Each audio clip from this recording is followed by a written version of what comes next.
Bismillahirrahmanirrahim. Assalamualaikum warahmatullahi wabarakatuh. Saya selaku moderator.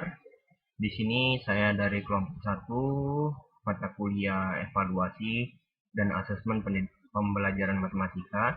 Di sini saya dan teman-teman akan menjelaskan mengenai jenis-jenis skala sikap. Baik, sebelumnya saya perkenalkan diri terlebih dahulu. Nama saya Ananda Rizky Pala. Kemudian rekan-rekan saya ada Ani Hoirunisa, kemudian Aura Purwaningrum, dan selanjutnya ada Dwi Kurniawati. Baiklah, dalam skala sikap ada beberapa jenis. Ada beberapa jenis skala sikap yang sering digunakan dalam penelitian. Yang pertama yaitu skala Likert, yang kedua adalah skala Goodman, yang ketiga adalah skala semantik diferensial, dan yang keempat adalah skala rating atau rating scale. Kemudian yang kelima adalah skala Thurston. Yang pertama kita bahas adalah skala Likert. Apa itu skala Likert? Skala Likert adalah skala yang digunakan untuk sikap, pendapat, dan persepsi seseorang atau kelompok tentang fenomena sosial yang sering digunakan dalam angket dalam penelitian survei deskriptif. Jadi skala Likert ini sering digunakan dalam survei-survei penelitian. Kemudian dalam penggunaannya terdapat dua bentuk pertanyaan dalam skala Likert, yakni pertanyaan positif yang mengukur skala positif dan pertanyaan negatif yang mengukur skala negatif. Yang adapun skala itu diberi nilai antara 1 sampai dengan 5. Jadi nilai skala ini dibagi menjadi 1, 2, 3, 4 ataupun 5. Selanjutnya ini ada contoh instrumen yang menggunakan skala Likert. Di sini responden diberikan sebuah pernyataan dan responden diminta untuk merespon pernyataan tersebut. Ini contohnya adalah pembelajaran fisika dilakukan dengan diskusi kelompok. Jadi responden diminta untuk mengeluarkan pendapatnya mengenai pernyataan ini. Jika sangat setuju itu dilambangkan dengan SS, maka diberi nilai 5. Jika hanya setuju atau ST, diberi nilai 4. Jika ragu-ragu diberi nilai 3. Jika tidak setuju atau TS diberi nilai 2. Dan jika sangat tidak setuju atau STS diberi nilai 1. Jadi rentang nilainya dimulai dari 1 sampai dengan 5. Begitu juga selanjutnya.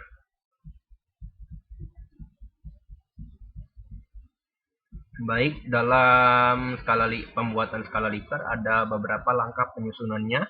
Yang pertama, peneliti mengumpulkan bahan-bahan yang relevan dengan masalah yang diteliti. Kemudian, item-item itu dicoba pada sekelompok responden yang cukup representatif dari populasi yang ingin diteliti. Jadi respondennya itu harus cukup representatif. Kemudian responden di atas diminta untuk mengecek tiap-tiap item pertanyaannya, apakah dia menyenangi atau bersifat positif atau tidak menyukainya atau bersifat negatif. Selanjutnya, totalkan skor dari masing-masing individunya. Adapun untuk mentotalkan skor itu rumusnya adalah jumlah responden yang memilih ada berapa dikali dengan pilihan angka skor Likert. Pilihan angka itu maksudnya adalah berapa nilai skornya yang akan diberikan. Biasanya ya seperti yang di awal tadi antara berkisar 1 sampai 5. Berarti pilihan angka skornya misalnya adalah 5 pilihan, berarti dikalikan dengan 5 nantinya.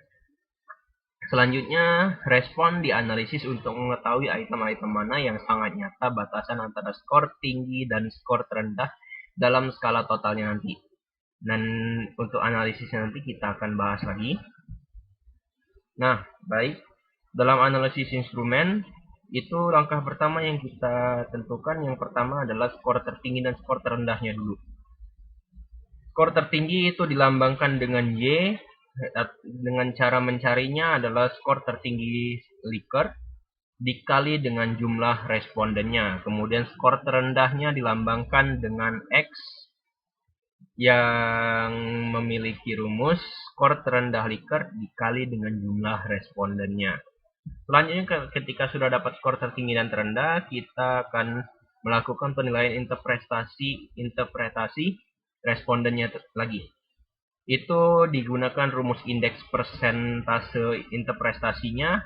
Rumusnya adalah total skor keseluruhan dibagi dengan Y. Y tadi adalah skor tertingginya tadi dikali dengan 100%. Nanti kita dapat rumus indeks persentase interpretasi respondennya. Setelah mendapat itu, kita mencari intervalnya terlebih dahulu. Selanjutnya, rumus untuk mencari intervalnya adalah 100 per jumlah skor Likert. Jumlah skor Likertnya biasanya itu 5, berarti 100 dibagi 5 adalah 20, jadi rentang yang kita gunakan adalah 20. Selanjutnya di sini ada kriteria interpretasi skor berdasarkan intervalnya. Karena intervalnya kita pakai 20, maka di sini rentangnya kita juga pakai 20 tadi. Jadi 0 sampai 19,99 itu dianggap sangat tidak setuju atau sangat buruk atau sangat kurang sekali. Selanjutnya dari skor 20 sampai 39,99%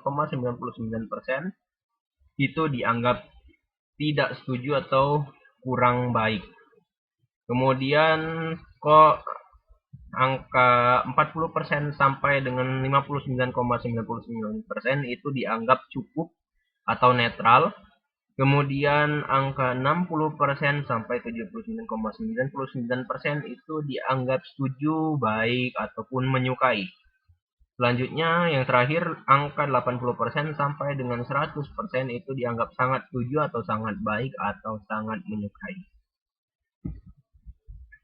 Baik, dalam penggunaan skala Likert tentunya ada kelebihan dan kekurangannya.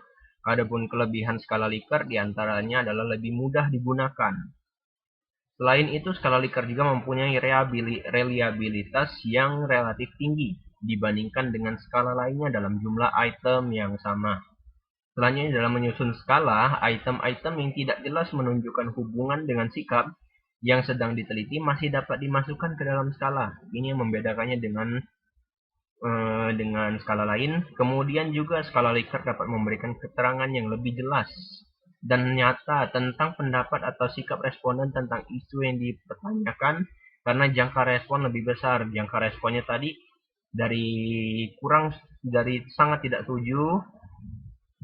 setuju, ragu-ragu, setuju, dan sangat setuju. Tentangnya adalah 1 sampai dengan 5 tadi. Jadi jangka responnya lebih besar daripada yang lain.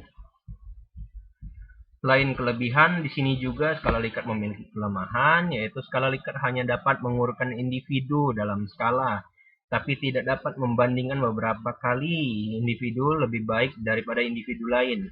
Hal ini karena ukuran yang digunakan adalah ukuran ordinal. Jadi dalam skala Likert ini adalah bersifat skala ordinal. Selanjutnya, kadangkala total skor dari individu tidak memberikan arti yang jelas, karena banyak pola respon terhadap beberapa item akan memberikan skor yang sama. Adanya kelemahan di atas sebenarnya dapat dipikirkan sebagai error dari respon yang terjadi Jadi dalam penggunaan skala Likert terdapat juga beberapa error yang mungkin akan terjadi nantinya. Kemudian selanjutnya adalah skala Goodman. Apa itu skala Goodman?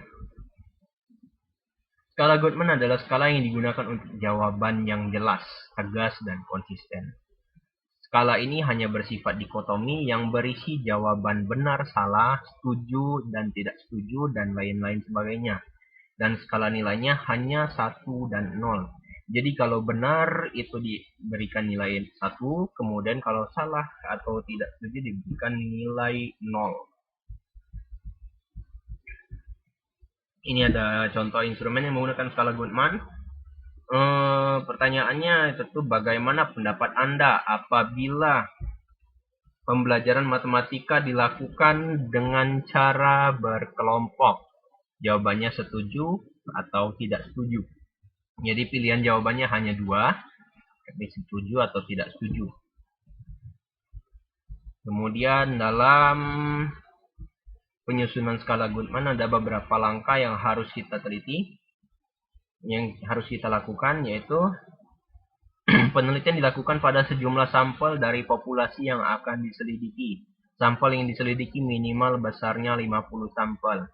Kemudian susunlah sejumlah pertanyaan yang relevan dengan masalah yang ingin diselidiki. Selanjutnya, jawaban yang diperoleh dianalisis dan jawaban ekstrim dibuang. Susunlah jawaban pada tabel Goodman. Selanjutnya, hitunglah koefisien reprodusibilitas dan koefisien skalabilitas untuk menentukan validitas alat ukurnya. Dan untuk menentukan reliabilitas alat ukurnya, digunakan rumus kode Richardson 21 untuk menguji reliabilitas alat ukurnya. Baik, sekian dari saya. Untuk materi selanjutnya akan dijelaskan kembali oleh saudara saya, yaitu Aura Purwaningrum. Pada Aura, waktu dan tempat dipersilahkan. Baiklah, terima kasih moderator. Di sini saya akan melanjutkan pembahasan tentang skala Goodman. Nah, tadi disebutkan langkah dalam penyusunan skala Goodman ada menghitung koefisien reprodusibilitas dan skalabilitas. Nah, berikut rumusnya untuk rumus koefisien reprodusibilitas, yaitu KR sama dengan 1 min dalam kurung E min M, di mana E adalah jumlah kesalahan atau nilai error, dan N adalah jumlah pernyataan dikali jumlah responden. Nah, syarat penerimaan nilai koefisien reprodusibilitas ini yaitu apabila koefisien reprodusibilitas memiliki nilai lebih besar dari 0,90. Nah, selanjutnya untuk rumus koefisien skalabilitas yaitu KS sama dengan 1 min dalam kurung E per X, di mana E adalah jumlah kesalahan atau nilai error dan X diperoleh dari 0,5 dikali dalam kurung jumlah pernyataan dikali jumlah responden dikurang jumlah jawaban ya. Kemudian syarat penerimaan nilai koefisien skalabilitas yaitu apabila koefisien skalabilitas memiliki nilai lebih besar dari 0,60. Kemudian untuk reliabilitasnya dengan rumus kode Richardson 21 untuk menguji reliabilitas alat ukur yang bersifat dikotomi seperti pada skala Goodman ini. Adapun rumusnya yaitu R11 sama dengan dalam kurung K per K-1 dikali dalam kurung 1 min M dikali K-M per K VT, di mana R11 yaitu reliabilitas instrumen dan K itu banyaknya butir soal, M itu rata-rata skor soal, dan VT adalah varians total. Nah, skala Goodman ini memiliki kelebihan dan kekurangan. Itu untuk kelebihannya langsung menanyakan jawaban yang jelas antara benar atau tidak, ya atau tidak. Nah, untuk kekurangannya, skala ini bisa jadi tidak mungkin menjadi dasar yang efektif, baik untuk mengukur sikap terhadap objek yang kompleks ataupun membuat prediksi tentang objek tersebut. Yang kedua, satu skala bisa saja mempunyai dimensi tunggal untuk satu kelompok, tetapi ganda untuk kelompok lain, ataupun berdimensi 1 untuk satu waktu dan mempunyai dimensi ganda untuk waktu yang lain. Kemudian, skala semantik diferensial. Nah, skala semantik diferensial ini dikembangkan oleh Osgood dan kawan-kawan tahun 1957. Instrumen ini juga digunakan untuk mengukur reaksi terhadap stimulus, kata-kata atau konsep, dan dapat disesuaikan untuk orang dewasa atau anak-anak dari budaya manapun juga. Nah, skala semantik diferensial digunakan untuk mengukur sikap. Hanya bentuknya tidak pilihan ganda atau checklist, tetapi tersusun dalam satu garis kontinu yang jawaban sangat positifnya terletak di bagian kanan garis dan jawaban yang sangat negatif terletak di bagian kiri garis atau sebaliknya.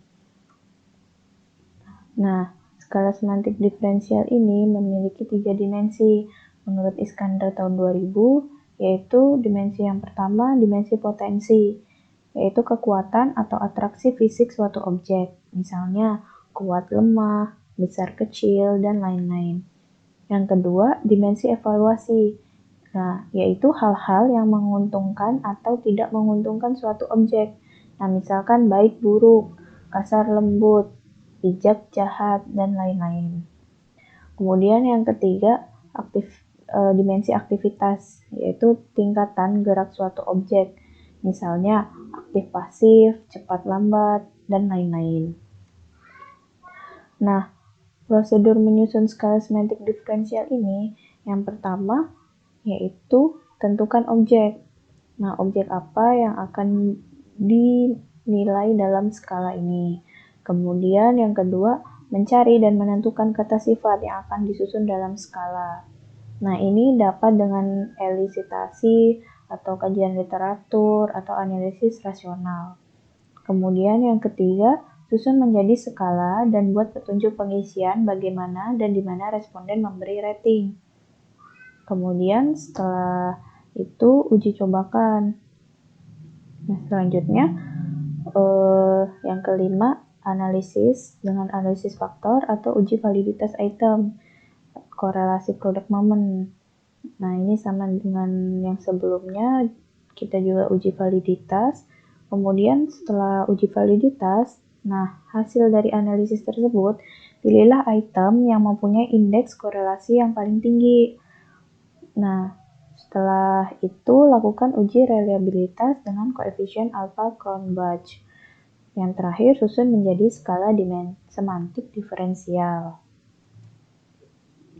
Nah, berikut contoh kuesioner skala semantik diferensial.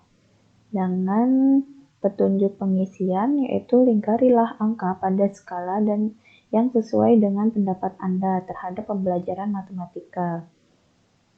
Nah, di sini ada 8 pernyataan. Yang pertama, antara sulit dimengerti dan mudah dimengerti, tegang atau rileks, rumit atau sederhana, dan dengan skala 1 sampai 7. Kemudian untuk penskoran dan analisis data dalam skala semantik diferensial ini, responden dapat memberi jawaban pada rentang jawaban yang negatif sampai positif. Nah, responden yang memberi penilaian pada angka 7 berarti menilai bahwa pembelajaran matematika di kelas sangat baik dan positif.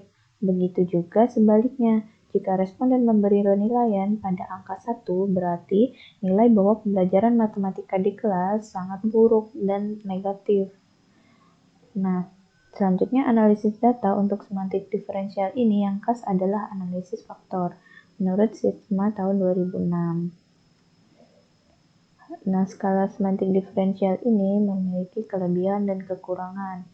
Nah, untuk kelebihannya, antara lain, skala ini dapat mengukur sikap sejumlah besar responden karena mudah digunakan dan cukup menggunakan kata-kata kunci yang berlawanan pada kedua kutubnya. Kemudian, yang kedua, menghasilkan data interval sehingga memenuhi syarat sebagai data matriks. Kemudian yang ketiga, dapat membandingkan keseluruhan, kesamaan, dan perbedaan di antara objek. Kemudian, untuk kekurangannya, bentuknya tidak pilihan ganda maupun checklist, tetapi tersusun dalam satu garis kontinu. Jika skala pengukuran ini diberikan kepada orang awam yang belum diberikan penjelasan terkait pengisian skala semantik diferensial ini, masih membingungkan untuk mereka mengisinya. Nah, selanjutnya akan dilanjutkan oleh penyaji ketiga. Dari saya cukup, terima kasih. Assalamualaikum warahmatullahi wabarakatuh. Untuk selanjutnya yaitu skala rating.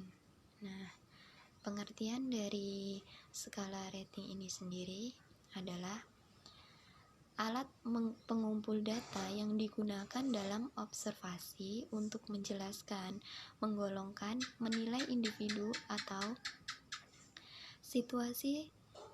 Skala rating adalah alat pengumpul data yang berupa daftar yang berisi ciri-ciri tingkah laku, bisa sifat atau juga sikap yang harus dicatat secara bertingkat. Nah, skala rating merupakan sebuah daftar yang menyajikan sejumlah sifat atau sikap sebagai butir-butir atau item. Kemudian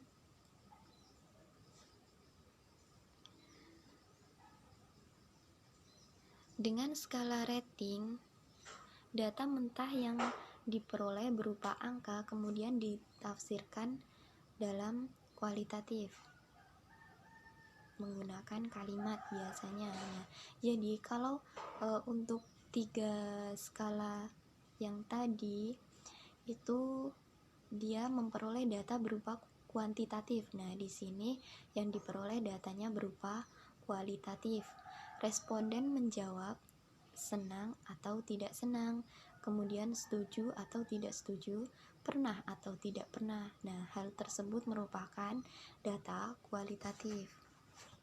Kemudian untuk contoh, di sini menilai kenyamanan ruang kelas saat pembelajaran. Untuk skalanya dari 5, 4, 3, 2, 1. Keterangannya 1 untuk tidak nyaman, 2 kurang nyaman, 3 sedang, 4 cukup nyaman, dan 5 sangat nyaman. Jadi yang dinilai itu adalah tidak nyaman, kurang nyaman, sedang, cukup nyaman, atau sangat nyaman. Jadi berupa data kualitatif, berupa kalimatnya gitu. Nah, untuk jenis-jenis skala rating yang pertama ada skala grafis. Nah, skala grafis ini biasanya menggunakan garis lurus, horizontal, atau vertikal dalam penyajiannya. Ini untuk contohnya. Nah, ini bisa dinilai ini garis secara horizontal gitu. Di sana ada misal membantu ketika diminta, sedang, sering, selalu, sering, kadang, jarang, tidak pernah. Untuk yang kedua yaitu skala numeris. Nah, di depan atau di belakang setiap deskripsi disediakan ruang untuk membubuhkan atau memberi tanda silang yang menunjukkan kesesuaiannya dengan subjek yang diamati. Nah, contoh di sini mengukur skala 6 jenjang untuk mengukur orientasi pelayanan pelanggan. Misal 1, bila tidak ada permintaan. Nah, untuk yang nomor 1, bila tidak ada permintaan, tidak berinisiatif untuk memberikan bantuan. Jika sesuai atau tidak sesuai itu diberi tanda centang. Berikut untuk selanjutnya sampai dengan nomor 6. Nah, untuk selanjutnya yaitu standar rating. Bentuk rating ini sering juga disebut dengan skala persentase. Observer merating subjek ke dalam suatu kontinum yang bergerak dari 0 sampai dengan 100 dalam perbandingan dengan subjek amatan lain atau kelompok khusus. Nah, untuk contohnya misalkan di sini untuk mengukur personal persuasive ability. Nah, diberi berdasarkan persenannya diberi centang dari kata-kata. Nah, untuk selanjutnya yaitu cumulative points rating. Item yang disusun merupakan indikator suatu trait atau sikap yang akan diukur. Skor akhir skala merupakan penjumlahan keseluruhan dari item. Untuk contohnya di sini bagaimana seorang pemilik toko mengobservasi kemampuan pegawainya dalam memberikan pelayanan. Nah, ini diberi nilai. Misal yang pertama, memberikan bantuan secara sukarela, diberi nilai misal 80. Kemudian mencari cara-cara yang efektif untuk meningkatkan pelayanan, misal nilainya 75. Jadi nanti kalau sudah itu dijumlah, kemudian diperoleh skor rata-ratanya gitu. Nah, untuk yang kelima yaitu forced choice rating. Bentuk ini biasanya digunakan dalam bidang militer atau bisnis. Observer diminta memilih kalimat untuk menggambarkan kondisi subjek amatan. Contohnya, nah, ketika berinteraksi dengan kelompok kerja, pegawai ini lebih cenderung biasanya diberi centang. Nah, untuk selanjutnya yaitu kelebihan skala rating. Yang pertama, mudah penggunaannya. Memang. Yang kedua, dapat digunakan untuk mengkonfirmasikan secara realistis atau realita dengan persepsi subjek rating. Yang ketiga, dapat mengetahui intensitas dan gambaran keadaan suatu perilaku atau kejadian. Nah, kekurangan dari skala rating ini, yang pertama, cenderung ke pusat skala. Yang kedua, terkesan hal umum. Yang ketiga, ketidakjelasan dalam penggunaan istilah. Yang keempat, skala rating tidak memberikan informasi sebab terjadinya perilaku, jadi langsung dinilai.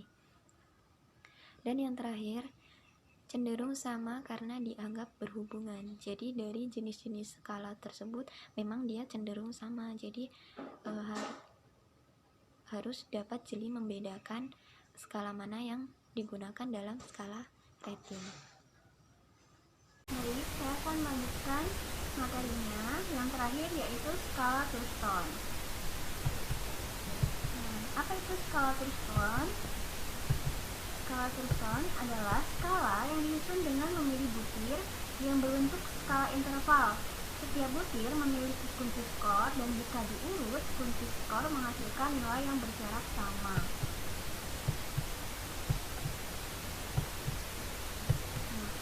Skala pada Thurston dibuat dalam bentuk sejumlah 40-50 pernyataan yang relevan dengan variabel yang hendak diukur.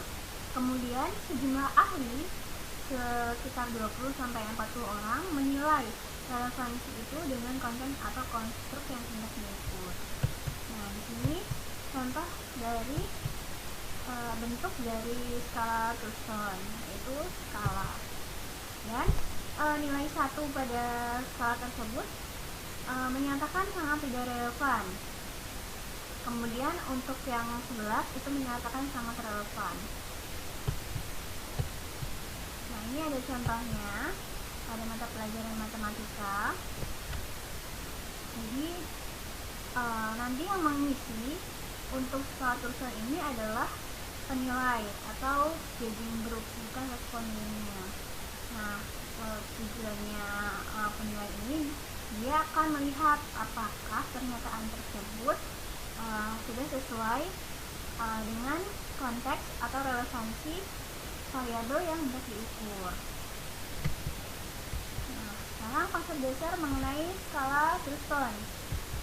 Yang pertama, setiap pernyataan sikap ditentukan bobot nilai stimulusnya dalam kontinum unfavorable sampai favorable. Jadi yang unfavorable tadi yang skalanya yang rendah, kalau favorable itu yang tinggi, yang satu tadi kurang relevan, yang tidak relevan, dan yang 11 tadi yang sangat relevan oleh kelompok penilai atau judging, bukan peneliti. Jadi ini dilakukannya diujinya terhadap penilai. Selanjutnya, yang kedua, responden diberikan skala sikap yang menyatakan setuju atau tidak setuju, atau ya atau tidak pada setiap pernyataan. Jadi kalau respondennya dia hanya setuju dan tidak setujunya saja. Kemudian yang ketiga, skor sikap responden berdasarkan bobot atau nilai S dari pernyataan yang disetujui. Nah, selanjutnya di sini ada langkah penyusunan skala Thurston. Yang pertama, dalam memilih pernyataan.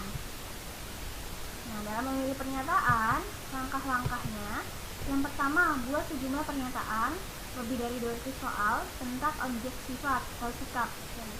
Kemudian lakukan pemilihan dan review kualitas pernyataan menjadi 100 sampai 110. Jadi untuk yang pertama buat dulu sebanyak-banyaknya, kemudian nanti melakukan review kualitas. Yang kedua, memberikan pernyataan-pernyataan ke penilai untuk memperkirakan derajat setiap favorabilitas pernyataan, bukan sikap atau persetujuan penilai terhadap isi pernyataan. Jadi di sini penilai bukan memilih setuju atau tidak setuju pernyataan tersebut, tapi memperkirakan derajat favorabilitasnya, apakah ini relevan atau tidak pernyataan ini dipakai untuk mengukur variabel tersebut. Kemudian yang ketiga, hitung nilai skala S yang diperoleh dari bobot setiap pernyataan. Kemudian yang keempat, hitung kesepakatan penilai atau nilai Q. Dan yang terakhir, tentukan pernyataan yang terbaik, sekitar 20-25 pernyataan yang terbaik yang itu diperoleh jika sudah menghitung nilai S dan Q.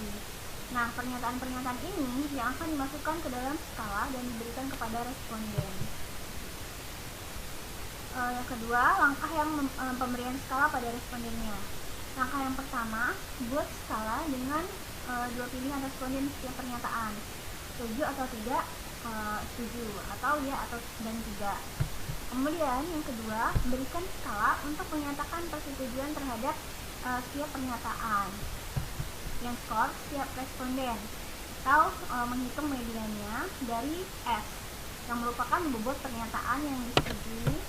Kemudian yang keempat yaitu menghitung reliabilitas dan validitas skala.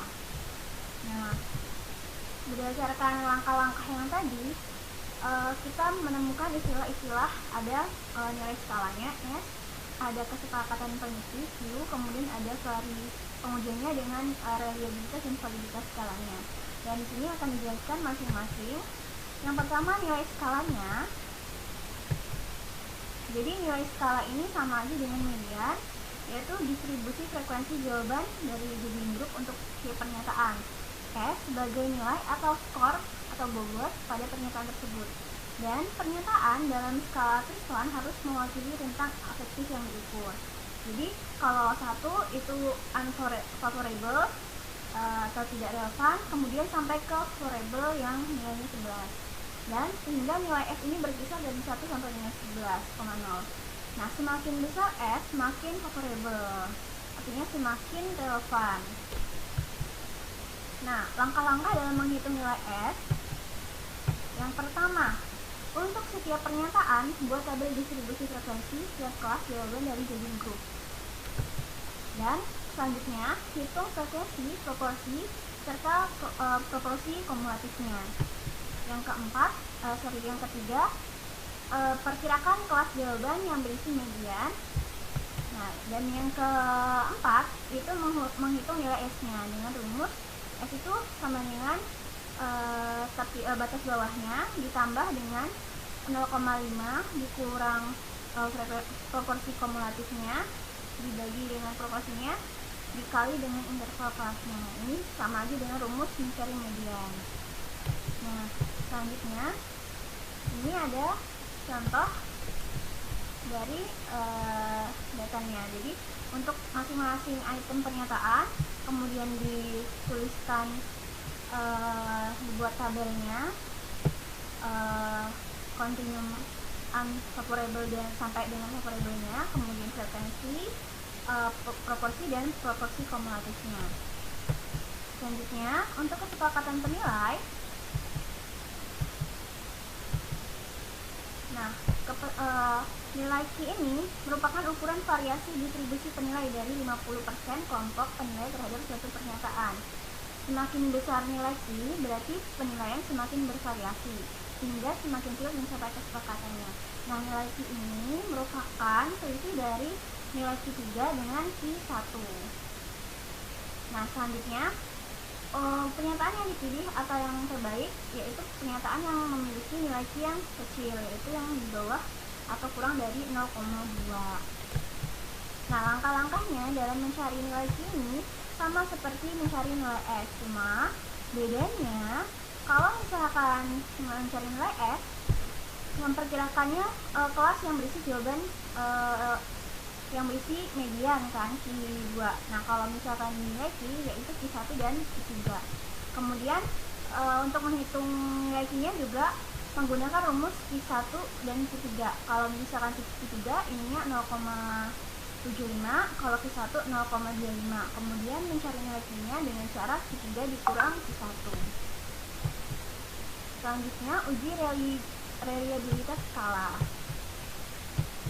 Nah, untuk uji reliabilitas skala, cara yang bisa dilakukan yang pertama dengan alternate from atau tes Geiger, yang kedua dengan Sherman-Brown, yang ketiga dengan Goodman coefficient of reproducibility. Yang terakhir ini dibahas pada skala Goodman. Nah, kalau misalnya untuk uji skalanya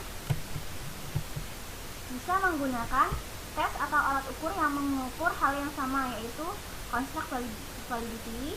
Kemudian yang kedua ada rating atau observasi. Yang ketiga ada contrasted growth. Nah, selanjutnya di sini ada kelebihan dan kekurangan skala Thurston. Yang kelebihannya dulu, yang pertama memudahkan responden karena hanya memilih responnya setuju atau tidak setuju. Kemudian yang kedua dapat digunakan untuk metode pengukuran lain, yaitu force choice, misalnya FPTS. Nah, FPTS ini merupakan contohnya seperti tes kepribadian yang dimana jawabannya itu mencerminkan dari sikap si responden. Nah, selanjutnya yang ketiga, tidak terjadi respon bias dibandingkan pada skala Likert. Nah, sekarang kekurangannya, terdapat dua kekurangan pada skala Thurston. Yang pertama, perlu kelompok penilai atau judging group, sehingga memerlukan waktu dan usaha yang lebih lama. Nah, untuk yang kedua, perlu item banyak agar reliabilitasnya tinggi dibandingkan skala Likert. Oleh sebab itu, saat di awal, langkah yang pertama itu membuat pernyataannya sebanyak-banyaknya terlebih dahulu. Oke, demikian materi terakhir yang sudah saya sampaikan. Saya kembalikan ke moderator. Baik, sekian presentasi yang dapat kami sampaikan. Apabila ada kesalahan, kami mohon maaf. Kepada Allah, kami mohon ampun. Baik, apabila teman-teman sekalian ada yang ingin ditanyakan, dapat ditanyakan pada forum diskusi nanti. Kami akan berusaha untuk menjawabnya sebisa mungkin. Baik, saya akhiri selaku moderator. Wabillahi taufik wal hidayah, ridho wal inayah. Wassalamualaikum warahmatullahi wabarakatuh. Terima kasih.